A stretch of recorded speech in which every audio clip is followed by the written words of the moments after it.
Jacinta Ngobese-Zuma and the March and March movement have once again drawn national attention after outlining a series of legal and political initiatives during a recent press briefing.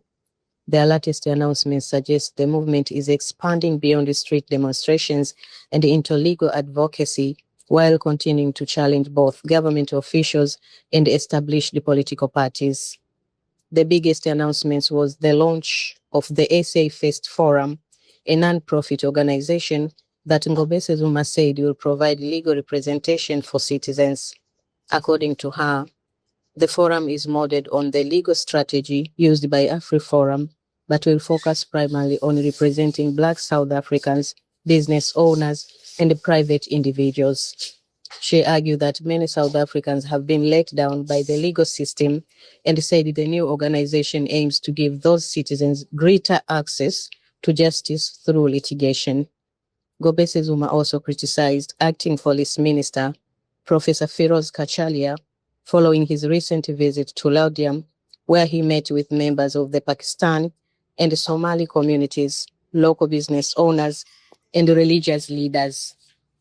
She questioned the government's priorities, arguing that many politicians appear more focused on benefiting themselves and their close associates than addressing the concerns of ordinary South Africans.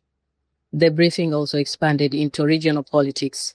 Ngobese-Zuma criticized Malawian President Peter Mutharika, claiming he failed to show concern for Malawian nationals who was reportedly being held at a repatriation center in Durban.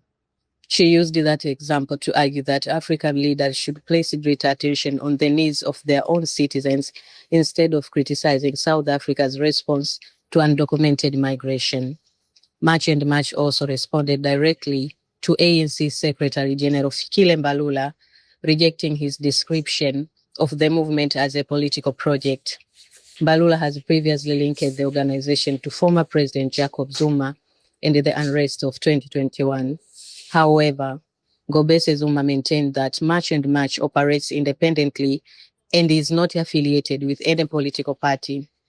As the briefing concluded, Ngobese-Zuma confirmed that the movement intends to continue its weekly Thursday demonstrations until, in its view, South Africans feel safe in their own country.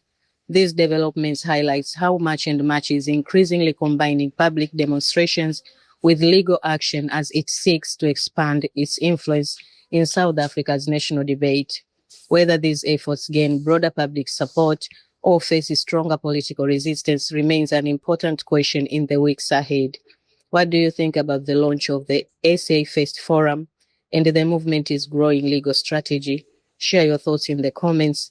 And if you enjoy balanced news analysis, be sure to subscribe so you don't miss our upcoming reports.